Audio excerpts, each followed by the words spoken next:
Quand on veut s'informer sur les rêves lucides, on a le choix entre deux types de références. Celles qui sont dans une étude et expérimentation scientifique, qui apprennent des travaux de chacune et chacun et qui peuvent sourcer leurs résultats positifs, ou celles qui s'imposent comme sachant mieux que les expertes et experts par leur capacité hors du commun que nous devons croire sur parole.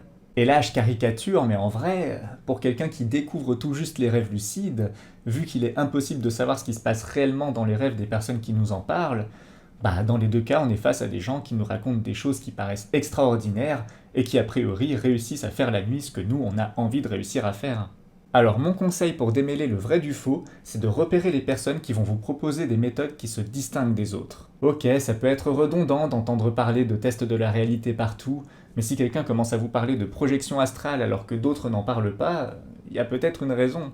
Et non, cette raison n'est pas qu'ils et elles ont plus de potentiel que la norme et que la méthode scientifique serait trop archaïque pour le prouver. En pensant cela, on fonce droit dans les mêmes dérives que le New Age et n'importe qui peut se présenter comme le surdoué de la lucidité puisque de toute manière, les rêves des autres, on les voit pas. Certes, vous allez probablement mettre du temps à faire vos premiers rêves lucides et peut-être qu'ils seront même décevants les premières fois. Mais celles et ceux qui vous rassurent en vous disant l'inverse cherchent moins à vous communiquer une vérité communément admise qu'à se distinguer pour attirer votre attention.